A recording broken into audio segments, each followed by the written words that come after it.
welcome to the Newsnight Labour Leadership Debate, live from St Nicholas Church here in Nuneaton.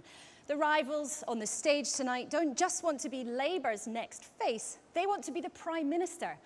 That doesn't just mean convincing Labour members and those who sign up to vote in this contest to back them over the course of their 4-month contest. That is just the first step. In places like this, it means winning back voters from the Conservative, voters who left Labour for UKIP, and frankly, those who stayed at home. Tonight, they have an hour to win this crucial audience. They are 45-year-old Andy Burnham. He's been the MP for Lee in Greater Manchester since 2001. He was in Gordon Brown's cabinet and is now the Shadow Health Secretary. 68 of his MP colleagues have given him their backing. Yvette Cooper has been the Castleford MP for nearly 20 years and was also in the cabinet under Gordon Brown. Currently, she's the Shadow Home Secretary, and 59 MPs support her for leader. Liz Kendall, the 44-year-old MP for Leicester West, is also a member of Labour's health team. She has the least experience in Parliament, but she received 41 nominations. And lastly, Jeremy Corbyn, the 66-year-old who's represented Islington North since 1983. He's a member of the Socialist Campaign Group, and as a backbencher, he just sneaked onto the ballot paper with 36 nominations. Please welcome our candidates this evening.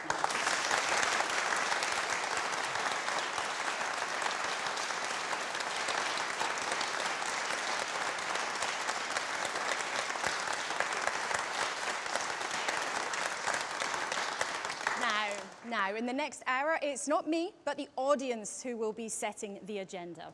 They all live in this Nuneaton constituency, and they're all open to the possibility of voting Labour in the future. You can follow along or comment on social media. The hashtag is Labour Debate. But first, a short opening statement from each candidate. A short time ago, in democratic fashion, they drew lots to decide who gets the first go. Yvette Cooper won the draw.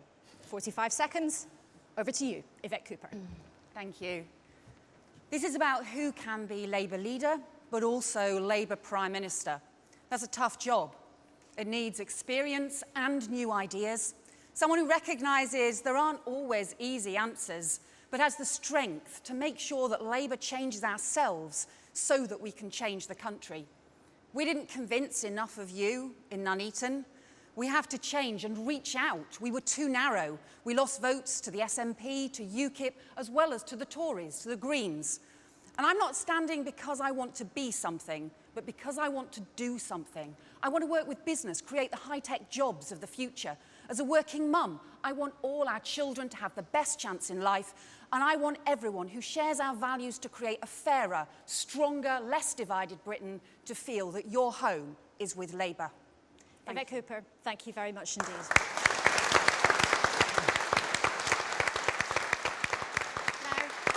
Now, Andy Burnham. We've just come through a general election which has left us, as a country, more divided than ever before. I know people out there care about Britain and are worried about its future, not least because we had a Prime Minister who spent the election stoking separation in his own political interests. I will be better than that. I care about Britain, and I will be a leader whose voice can carry into all the nations and regions of our country. And I'll change Labour too. I will take it out of the Westminster bubble. I know we lost your trust on issues like the economy and immigration. I heard it for myself here in Nuneaton. I will work hard to get that trust back, but I'll be more than that. People everywhere have the same hopes and dreams: a secure job, a decent home, a good standard of living, prospects for their kids at the end of school, proper care for their mum and dad. These are the things that matter, and I will make sure people get them. And I will be a leader that makes sure we leave no one behind, and a Prime Minister for the whole of Britain. Andy Burnham, that's your 45 seconds. Well done. Thank you. Liz Kendall. I grew up in Watford. My mum was a primary school teacher and my dad left school to start work at 16. I went to a state school, I got to Cambridge University, and before I became an MP, I ran a national charity for new mums and dads, and the organisation representing all NHS ambulance services. I've been lucky. I have had opportunities in life that too many people don't get. And I'm running because I believe everyone should get the chance to fulfil their potential no matter where you're born or what your parents did. That's how we build a strong economy and a fairer society where everyone succeeds. I won't always say what's comfortable for the Labour Party, but I will say what I think is right. I offer the fresh start Labour needs to change our party to win in 2020 to change the country. Liz Kendall, thank you very much indeed. Eileen, Jeremy Corbyn.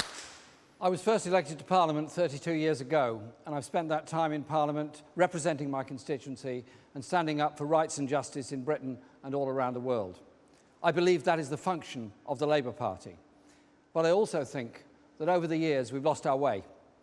We've become cowed by powerful commercial interests, we've become frightened of the press, we've become frightened to stand up for what we absolutely believe in. I want a more equal society. I want a fairer society. I want a world at peace, not at war. I want the Labour Party to be the heart of the community that is demanding those things and demanding jobs, homes and hopes for everybody so that they can live in a society that is more equal. We're moving in the wrong direction at the present time. Let's turn it round and move the other way. Thank you.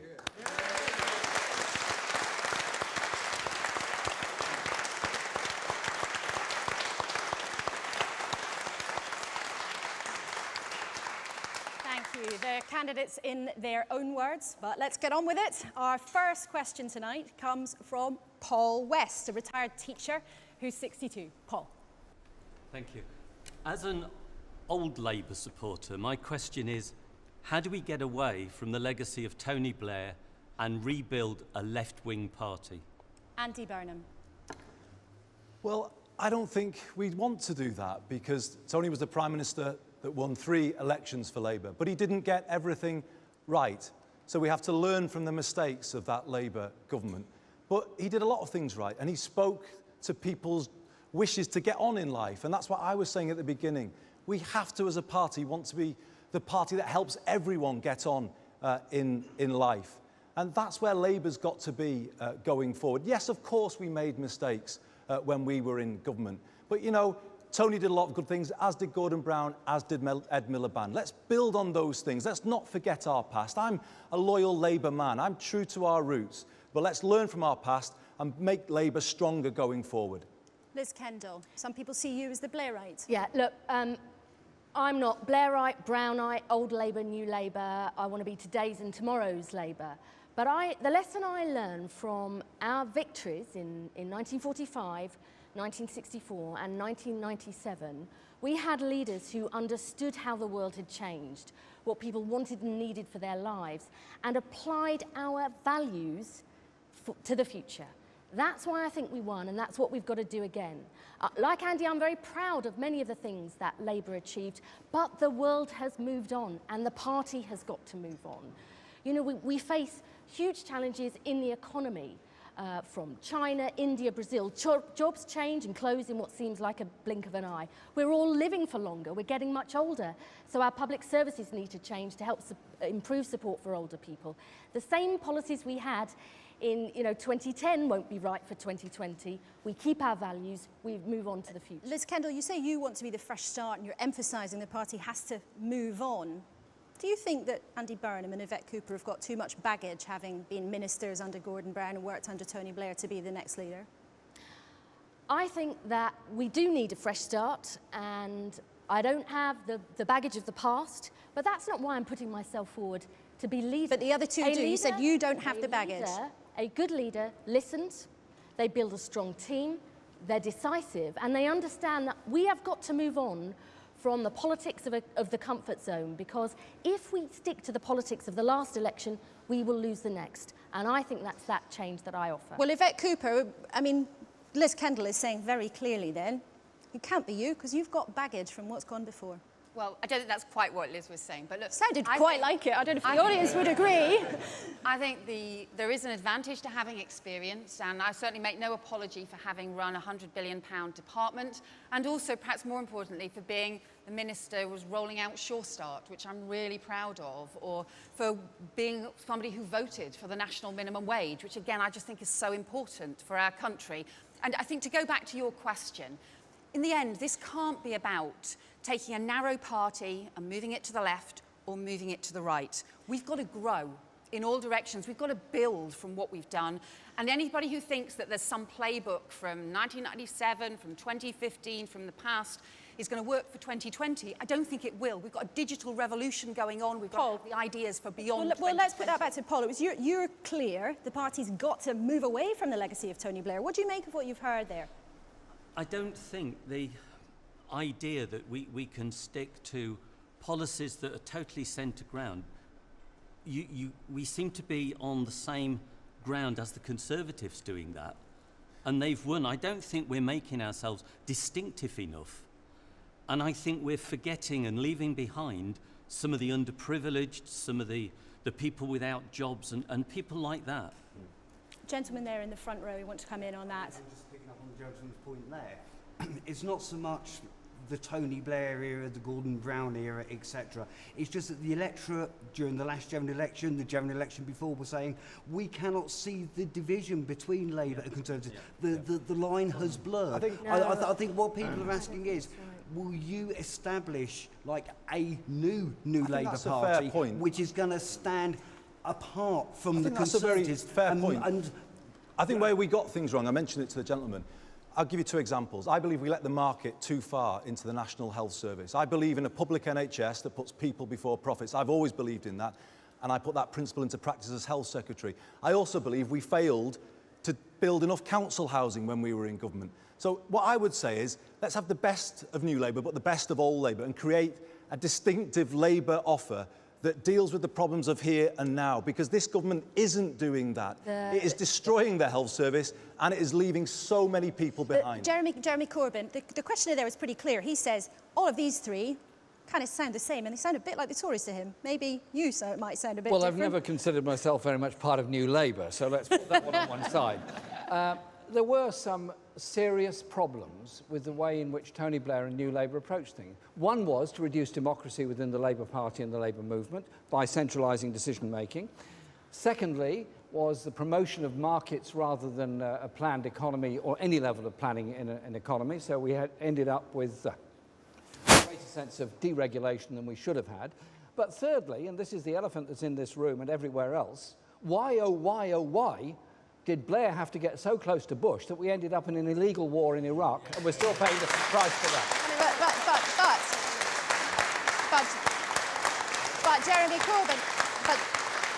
But Jeremy Corbyn, the gentleman's point, and Paul's original question was, how do you move away from the legacy of Tony Blair? Perhaps some people might think there's not much point in rehashing what happened in 2003. The party has an opportunity now to rediscover its principal roots, rediscover the issues of equality, rediscover the issues of public service, and promotion of council housing in order to solve the housing crisis, which Andy mentioned earlier. I think we've got the opportunity to do that now. But if we're just going to say, well, this policy needs changing a little bit, the Tories will do this, we'll do this, and it's sort of endless triangulation to get yourself to some slightly better position, doesn't work. People are looking for some fundamental change in our society that gives them real security. Real security comes from work, comes from decent public service. Those are the things I want to look at.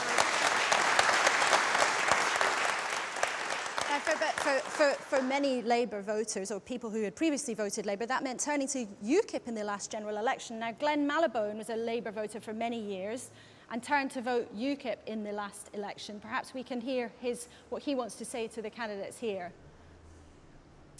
I'm actually a fireman. I've been a fireman for 20 years, and we're faced with cuts, quite savage cuts. As I've seen it before the election, the Conservatives were going to continue with these cuts, and subsequently the cuts are going to run deeper and deeper. How are Labour going to address this issue, particularly in the public service. But just to be against clear, the Glenn, cuts. you chose UKIP rather than I chose putting your faith UKIP. in Labour. I chose UKIP because I didn't hear any sign of support from the Labour Party.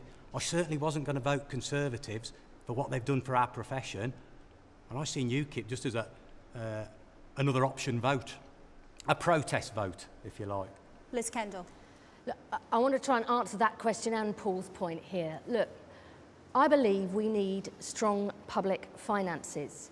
We need to live within our means and get the deficit and debt down, because we shouldn't be spending more on servicing our debt than educating our children. I believe we must back businesses and wealth creation, because without that we can't invest in the public services people want and need, or create the decent jobs of the future. And, you know, that isn't taking on Tory policies. I believe they are Labour values, because we can't tackle inequality or increase life chances unless we have a strong economy too. Too many people didn't trust us on the economy or with their taxes. That is the basic test for competence for any party that wants to govern. We have to address that, otherwise we won't win in 2020 to make the changes we all want to the country. Okay, thank you very much for those answers. Let's move on to our second question. We'll come to you shortly. We're just going to go on to our second question. Peter Lambert, a swing voter who this time voted Conservative. Peter, your question, please. Yes, what are your plans to control our borders and immigration? Question there. What are your plans to control our borders and immigration? Yvette Cooper. I think immigration's important for Britain, but it's got to be controlled and managed so that the system is fair. And at the moment, there are a lot of people across the country who don't feel that the system is fair, but they don't want to close us off from the rest of the world. That's why I do think reforms are needed. For example, we should have proper enforcement of the rules. We've called for more border staff to make sure that you can do the job and have the proper rules enforced. Also, to make sure that you have fair benefit rules so that people are contributing before they claim, and fair employment rules as well, so that if people have come to Britain, they're not ending up being exploited in order to undercut local wages and jobs so that everyone loses out. We know that when people come to work to be students, that can bring billions into this country, but people just don't want a system that's unfair. So we've got to have a sensible debate about immigration, no arms race of rhetoric, because that just causes all kinds of problems and division, but also make sure that you get the sensible reforms so that everybody can have confidence. Well, let's have a sensible debate about one thing in particular. Should the government, and would you, if you were a Labour Prime Minister, would you take away tax credits from immigrants who come here? Well, I think what we called for was to have, if people come here for the first 2 years, they should not be able to claim benefits. And well, benefits aren't the same as tax credits, as you well know. That would include in-work benefits as well. So it would include tax credits. The reason for that is because if you come here from outside Europe, well, you usually often can't claim for up to 5 years, and it makes clear that people are contributing to Britain when they come. And if you were going to work in Germany or Spain, you wouldn't expect to be getting support from the taxpayer there. So I think it's about making the system fair. But it's also about saying the vast majority of people who come to Britain come to work, to contribute. That's how we've got some of our biggest business like Marks and Spencer's. So it's about getting that balance right. Liz Kendall, how would you control the borders, as Peter asked, and would you take tax credits away from immigrants? Yes, you know, we need strong rules. People are angry and concerned about immigration. They're angry about people trying to get into this country illegally, scrambling onto lorries from Calais. People want, you know, if you come here legally from Europe, you should come to work and not claim benefits and put in before you take out. You should respect the community you live in and our culture. And for people outside Europe, we need a strict point-based system like they have in Australia. But we also need some honesty in this debate. People move around the world much more than they used to work and study. And in my constituency in Leicester, I have seen the huge benefits immigration brings as well as the challenges. I will not be a Labour leader that tries to out UKIP or pretend to people there's some kind of button we can push to rewind the country and go back to a world that isn't coming back. Seb Kurma, I can see you're shaking your head during some of this. Yeah, I just think in relation to how immigration, how you're going to control it, I think immigration has made Britain what it is now. Yeah. Okay? Yeah. But one of the things is going back to what Jeremy was saying very clearly, how are these immigrants coming in the first place? We're going around doing what we're doing, illegal wars that Tony Blair started, and then we're trying to, you know, bomb them over there, and they're coming over here. They need a life to survive with. We have to be, you're right, that we have to be very careful, but at the same time, immigration has made Britain what it is, because it's the immigrants who go to citizenship tests, and normal British citizens here who are born here have never done one in their lives. Andy Burnham, do you think that Labour's been shy of tackling immigration because of the concerns that Zeb raises there? But no, I think we have been shy, and we have to put that right. But I think the gentleman makes a very good point. We wouldn't have a national health service with low waiting lists or lowish waiting lists. They've gone up a bit under this government. But we wouldn't have one if we didn't have a health service that employs people from around the world, and people need to remember that. And my own dad worked abroad when I was young because there was no work here in that era in the 1980s and 90s. So how hypocritical would it be for me today to say I don't support free movement? But there is a but. I said at the beginning that Labour needs to get out of the Westminster bubble, and this is the prime example. We have not realised how quickly immigration has changed some communities in this country, and indeed some people's lives. I knocked on the door of somebody in my own constituency at the election who told me he would be voting UKIP because he was the only person on his shift who spoke English. Then, if he sees people like me on the TV saying immigration's purely a good thing, well, no wonder he doesn't think that any politicians are relating their concerns. So the answer is freedom to work here, but not freedom to claim. It's also, as part of this European negotiation, we must stop the undercutting of British jobs and wages by companies employing people overseas and bringing them in together to replace whole shifts. Those things have got to stop, because if they don't stop, people won't be able to support our continuing membership of Europe. And we risk sleepwalking to the exit of the European Union, which I think would be a bad thing. And we may come to that later. But gentleman there in the front row in the blue and white check shirt, thank you. I think you live in a different world to me. You honestly, I'm not being disrespectful, but I see it. It's on our doorstep. If you're going to put plans for your future, forget the past, because you're not going to change that. You've got to tell me, convince me, how you're going to put this country right. And so far I've heard nothing. I know it's early doors, but you must have an infrastructure to absorb these 300,000 or 400,000 people a year you're bringing in and allowing in, and that's only what you know about. There's other people coming through the back door. You've said yourself, acknowledge it. It's a massive, massive problem, and it's an ongoing problem. Now, the problem is, when you drop your borders, you get rid of your police. The policing in this country has gone down. The health is rock bottom. The fire brigade is rock bottom. All your services are at rock bottom, and you keep leading and letting people into this country. I'm not racist, I'm being sensible. And I fear for England. I fear that we're going down a slippery slope that we won't recover from, because we're not manufacturing enough. But the thing is, don't try and run the services as a business. Okay, thank you, sir. Let's deal with your point on immigration. You're clearly very worried for the future of this country. You say you're not racist, but you're really worried. Jeremy Corbyn, what do you say to him? What will you do First of all, the Labour leader? If there hadn't been immigration to this country, what kind of national health service would we have? What kind of transport system would we have? What kind of education system would we have? We would be in a much more difficult place than we are at the present time. I'll come to you, it's all right. No, we'll come back. Why have all the nurses and doctors left the industry then? Why have they left? Because we had them in the first place. When you got rid of the matrons, or you got the accountants in to run the business. The health service is a major employer and is very effective at delivering a good health service. And I think Jamaican nurses and others that came here in the 1960s have done a fantastic job, and we should recognise that. We should also, if I may finish, we should also recognise that migrants that come here actually contribute net to the economy, claim less, pay more in tax and work. Well, if there's a shortage of school places, if there's a shortage of housing, that is our failure to plan for need in the Yvette Cooper, let's go to Yvette in a second, Andy Burnham. Let's hear from... We haven't trained enough of our own young people to fill vacancies in the NHS. So the NHS is recruiting for people. That's not right. And we haven't done enough to prioritise technical education in our schools. Andy Burnham, thank you for now. I want to hear Yvette Cooper on this point. Yvette Cooper on this point about how you would address that man's concerns and, for you, reduce the number of people coming to this country. That's what you're asking for. Try and convince me, because nobody has yet. And can I ask, do you think that immigration should be stopped altogether? No, I'm not. Well, that's not what he's saying. No, He's asking you directly. Control.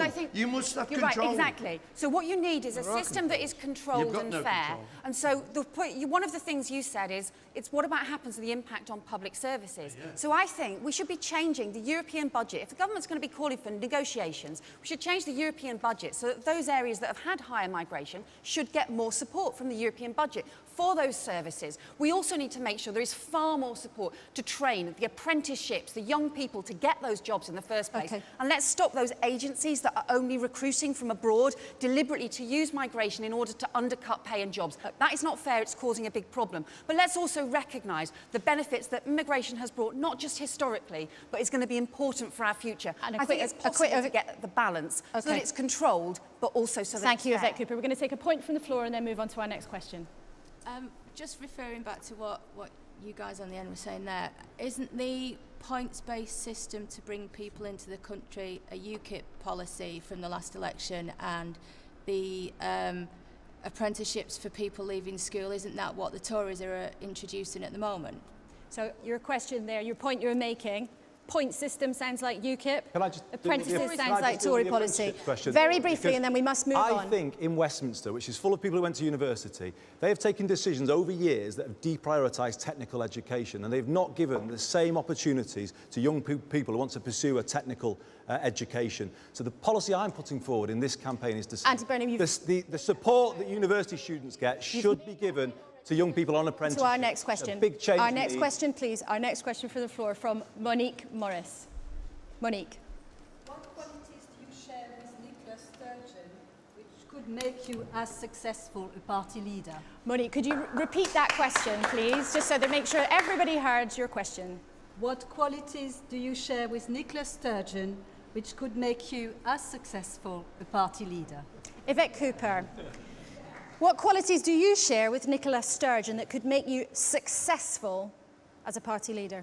I have respect for Nicola Sturgeon because she's been consistent in her views over many years about independence of Scotland. I disagree with a lot of her views. I can't manage her heels. I think Laura's managing them, but I certainly can't. I apologise for that. I do think, though, for the Labour Party, which has campaigned for women's equality for over a century, it would be fantastic for us to smash that final glass ceiling and elect a Labour woman leader of the party and a Labour woman Prime Minister as well.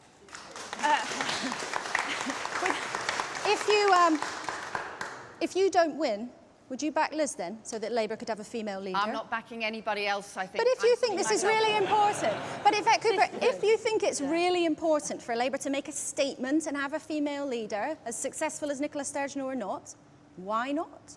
And that's what everybody will decide. I'm putting myself forward because I think that, you know, it is a tough job, and I think it would be a good thing to shake up the old boys network in Westminster and to do politics a bit differently. You've got to have other qualities as well and other kinds of things like experience. That's why I'm putting myself forward. Liz Kendall, what qualities do you think you have that Nicola Sturgeon has that would make you successful? I'm a woman, and I might be biased, but I think it is time for us to have a woman leader of the Labour Party and our first Labour woman Prime Minister. But I'm interested in what makes a good leader. And leaders are tough.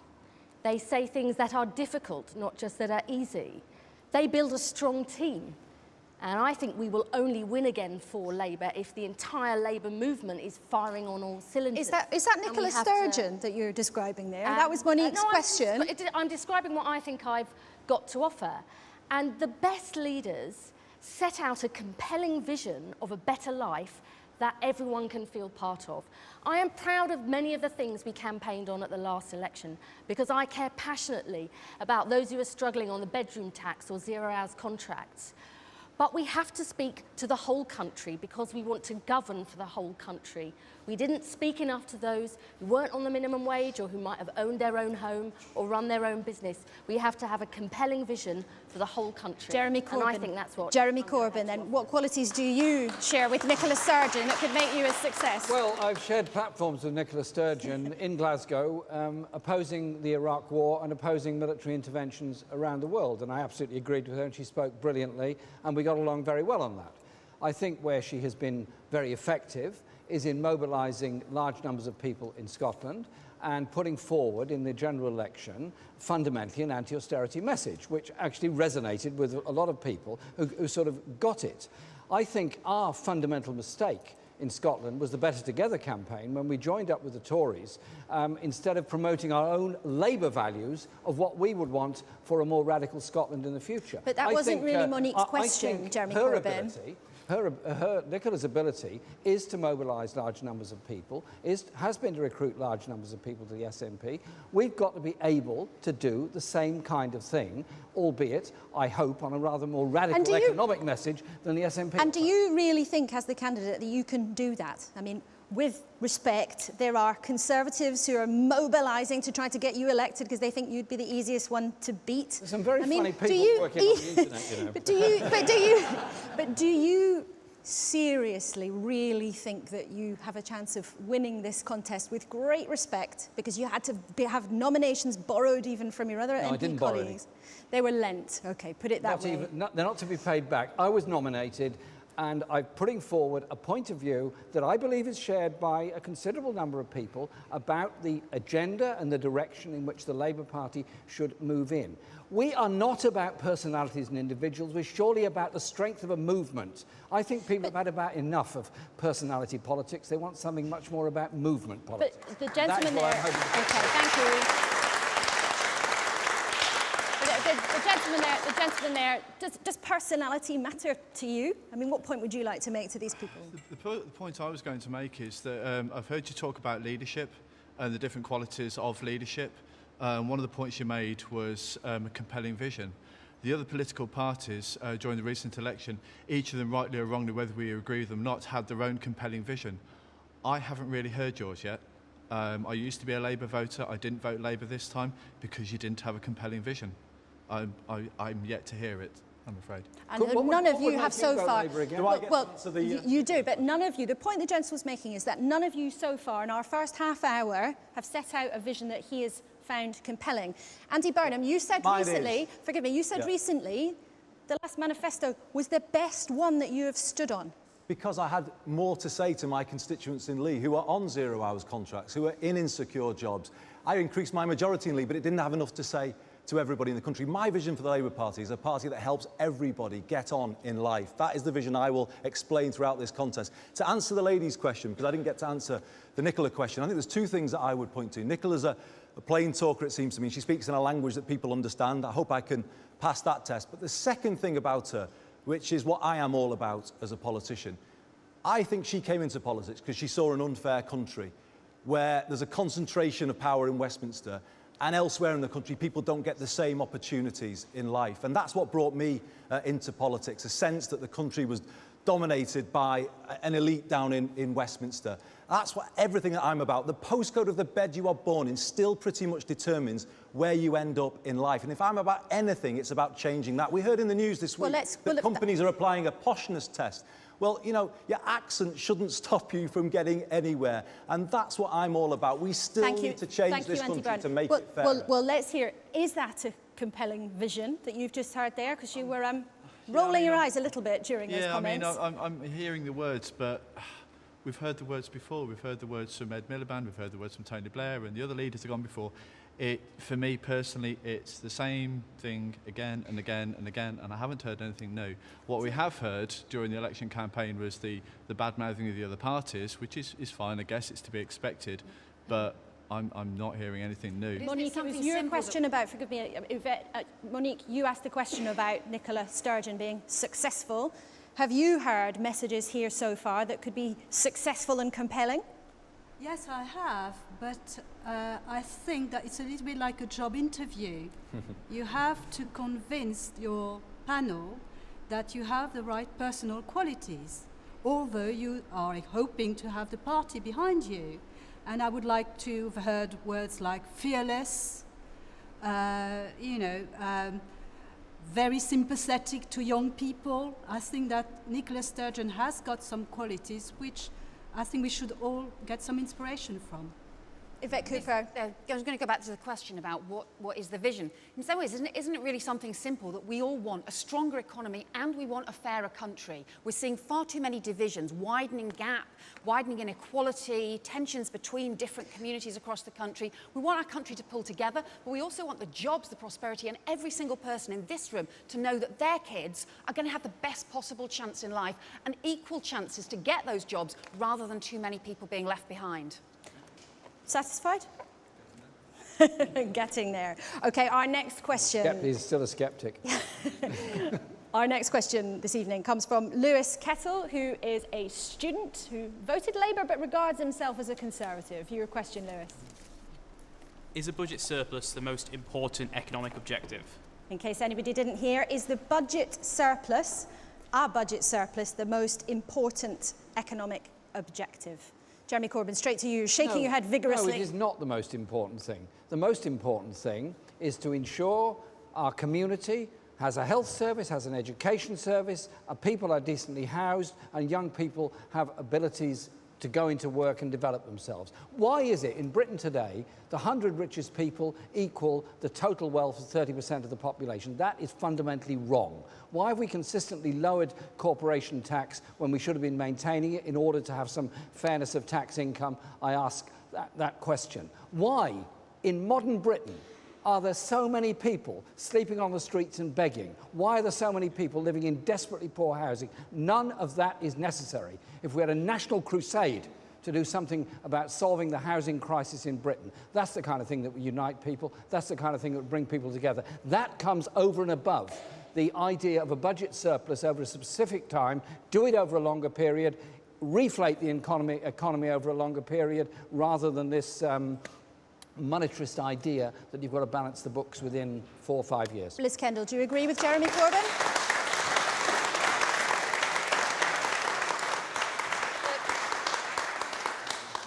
I don't agree with Jeremy on this. People didn't trust us on the economy or with their taxes. And I believe in strong public finances because, unless we balance the books, live within our means and get the deficit and debt down, we can't do all the things that we're passionate about, like tackling inequality or homelessness. And we have to back businesses.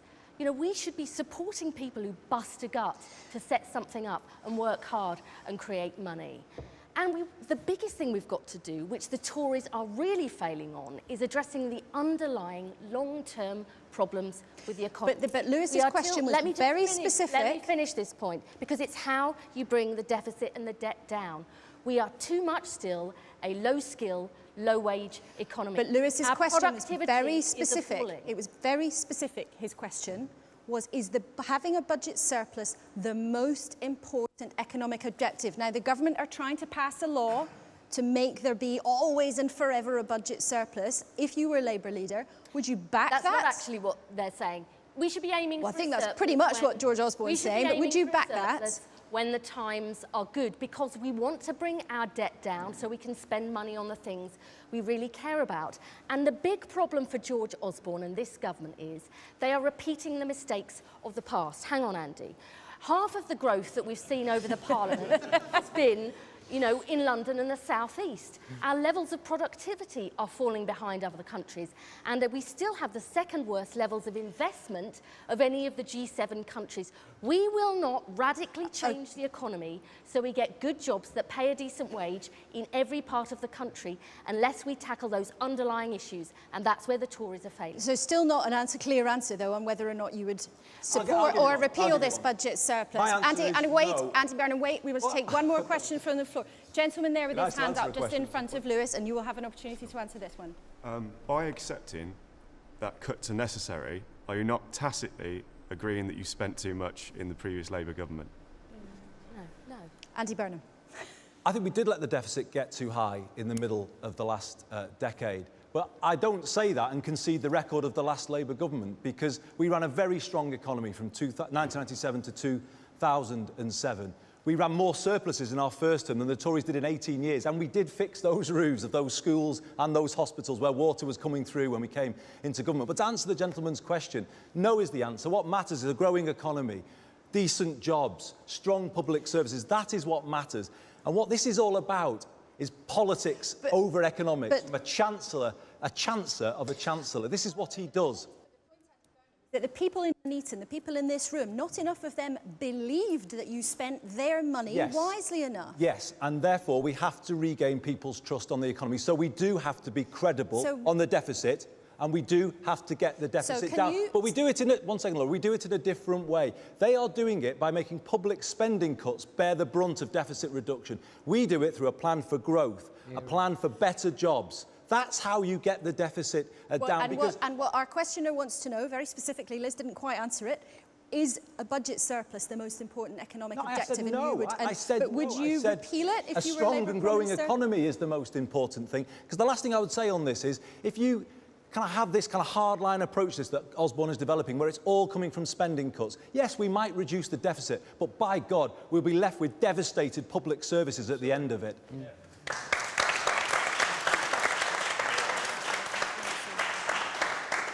Yvette Cooper. The most important thing is having a strong economy. Part of having a strong economy is having sustainable public finances.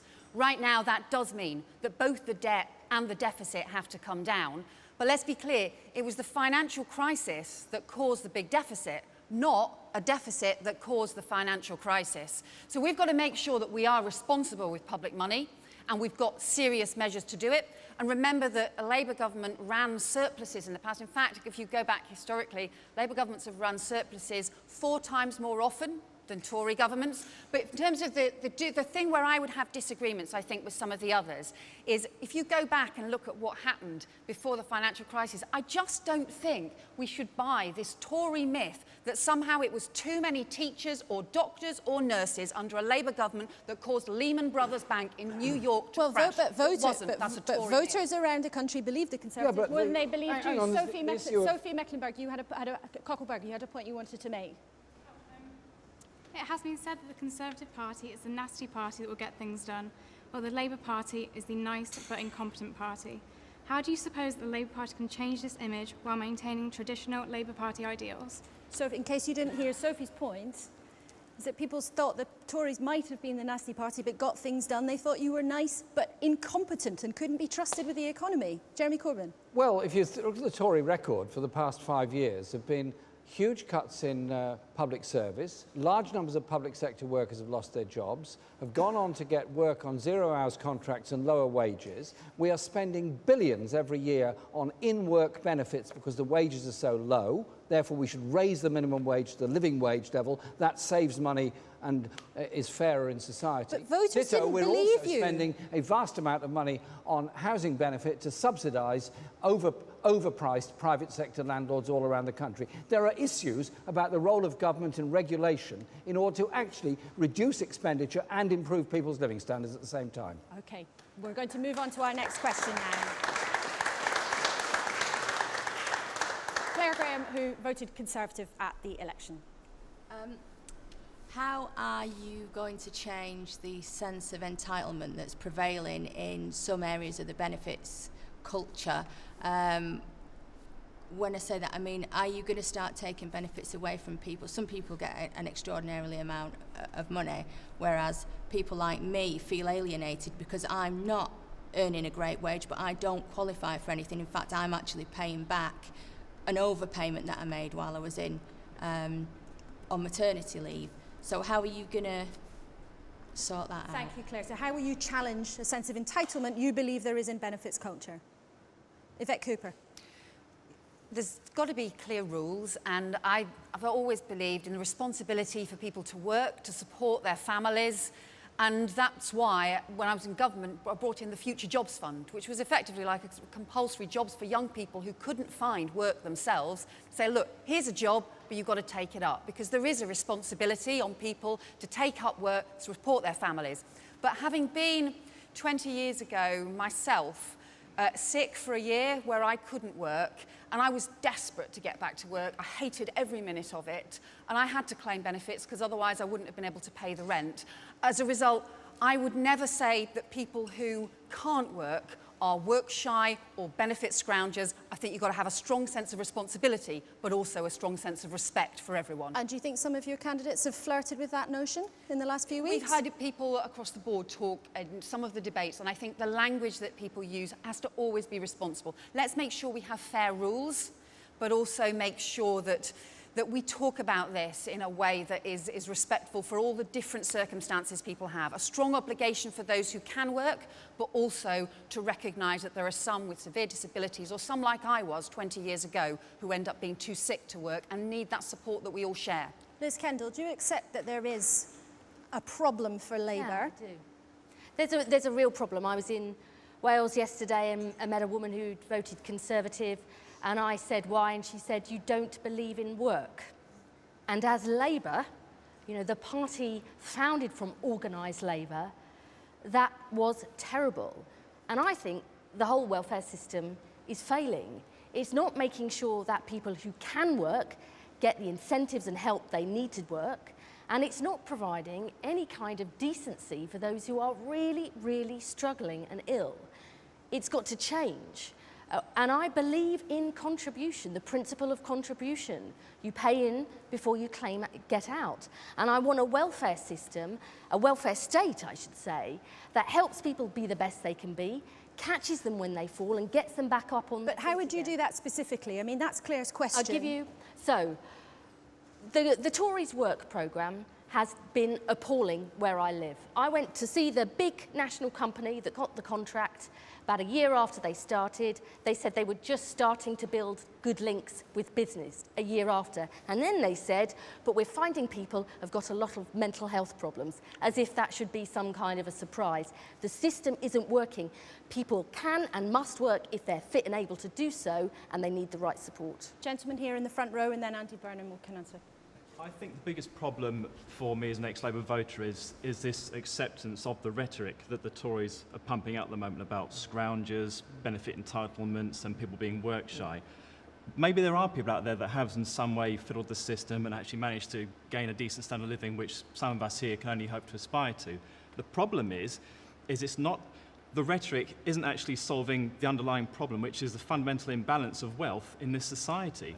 The minute you start agreeing with the rules of the game and the Conservative game, you then start effectively demolishing the hopes and aspirations of the rest of us. And you, sir, you think that Labour has been accepting that, has been accepting those stereotypes? Absolutely. I mean, I understand that some of the panellists here have got, obviously understand or accept that Tony Blair was a popular leader and he did many great things when he came to the ballot box in terms of actually raising people's acceptance aspirations when it comes to voting in Parliament. However, what he hasn't done is translate any of his rhetoric and aspirations into something, a workable programme that the majority of us here can actually aspire to and actually believe in. Jeremy Corbyn.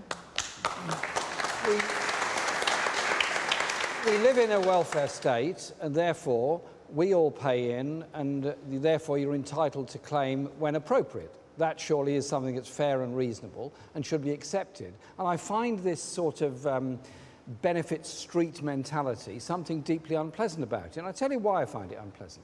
I have people in front of me in my advice bureau every week in my constituency who've been to the availability for work tests. People often with mental health conditions fail the test. Some, not in my area, but in some places people have committed suicide as a result of it. Some have been through the most unbelievable horror stories as a result, and eventually they get the benefit back because they weren't actually capable for work in the first place. Why have we got the cruelty of that particular system? I think we need to look at the issues of poverty, look at the issues of availability of jobs, and look at the sanctions that are applied frequently. In my area, 2,000 people were sanctioned. Most of those sanctions lasted. This is where all benefits are removed because it's claimed you weren't trying to find a job when in reality they actually were. I think we just need to look at the issue of eliminating poverty within our society and creating more jobs so people can go to. And gentleman there, and then to Andy Byrne. Gentleman there, please. I think that basically, I think this whole benefits thing is meaningless rhetoric, to be quite honest. I think the amount of people that actually take advantage of the welfare system is an incredibly small minority. Yeah. And the money that we lose from, people that do take advantage of it, don't pay tax, etc., is incredibly small in terms of transnational companies that don't pay tax. So what, sir, do you want to hear from these people on this issue then? I want someone to actually address the issue of, like I say, transnational companies that don't pay tax. So I want higher taxes for corporations. I agree that obviously we need to support wealth creation, but at the moment, I mean, we're like the sixth country in the world that has the lowest corporation tax, and it's becoming a bit silly, really, especially when we are scapegoating people that are on the welfare system. Andy Byrne, I mean, doesn't this sum up Labour's problem? Claire there thinks that you've got an image problem and you're a party of welfare and you're not tough enough. And there's this young gentleman here who says it's silly to get into this rhetoric. What would you do? He wants specifics. Yeah. I think it does in many ways. I mean, and here's a how do you answer here's a politician's answer. There's something in what everyone is saying. If we leave the perception you articulate is widely held, and I think if people feel that people are getting more in benefits than people are getting in wages, that could undermine public trust. That could undermine public trust in the principles of the welfare state in the long run. So that has to be addressed. But there's something different going on here. I'm not opposed to addressing some of those things, looking to bring down the benefits bill. But to pick up the 2 points made, there is a campaign underway here to demonise people who claim benefits. Also, we've seen disabled people who can't replace that income by doing more work, having their benefits taken away. That is just cruel. And as Labour leader, I will fight changes like that. But in the end, the only long-term answers to the issues that are being raised here, Labour answers to these things, are more jobs, more secure jobs, more homes for people. In the end, these are the best answers to the benefits bill. Tax incentives for companies to pay the living wage. What do you make of the responses you've heard to your question? All very well and good, but for somebody in my position, I don't get any benefits whatsoever. If I lost my job, I would lose my house because I don't get any assistance for mortgages or anything like that. But yet there is somebody that I can't, that is in a completely different position that gets everything paid for. I go to work and pay into the system and they take out. Shouldn't it? In those circumstances, if you lost your job, the system should be there. And I find constituents made to wait ages to get their job seekers allowance. They don't get mortgage interest relief. The system doesn't work as well as it should for people who really need it. And that's what builds this sense of unhappiness about the whole system. That's my question. What will you do about that? Well, people should not become homeless because they lose their job. They should not lose their home because they've been sacked maybe unreasonably or whatever else. Surely, Andy's right, the system has to be there for everybody, whether they're homeowners or tenants. But Claire, and do you think you've heard any differences of approach from these four on this issue? I'm not convinced, to be honest. I'm really not. Well, you want two things, don't you? You want a sense that if you need help, that it's there for you, whether maybe if you became sick or if you're on maternity leave, to make sure that you get the help. And did you not get it? Did you not get it? Yeah, but I'm having to pay it back now. Because they paid you the wrong amount? Because I got it, because they got it all wrong. Okay, so you need a system we're running short of time. We are running short of time. The rules for other people, so that they're also doing their bit as well. All right, we are running short of time. So forgive me. There's a question that I would like to ask all of you. Get worried when you say that. Would you be willing to resign before the next general election if it looks like Labour are not going to win with you as leader? Liz Kendall. Yes, because more than anything, I want Labour to win so we can change the country. Now, I think I'm going to be the Labour leader that the Tories fear. And that's right, because we need to win, and we are forgetting our winning ways as a party. It has been too long since we won those major elections, and if people think I'm not doing a good enough job, I think I'll prove that wrong.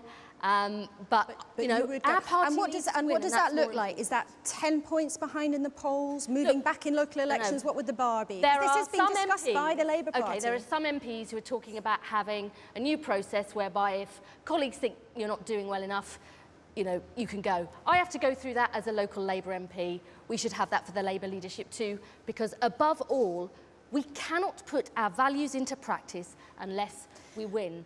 And we have got to be the party that wins if we're going to make our values live. And should, yes or no, should that actually translate to in 2018, 2017 or 18 actually having a mid-term election for leader? Yes or no?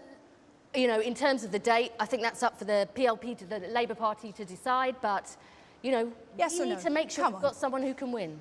Jeremy Corbyn. To avoid the personality argument, I think there should be an opportunity to elect or not elect the Labour leader regularly every 1 or 2 years, so that we don't go into this idea, the leader's vulnerable, you've got to get rid of the leader, or don't get rid of the leader. The system is already there in place. Bring back democracy into the Labour Party and the Labour movement. Now, Andy Burnham.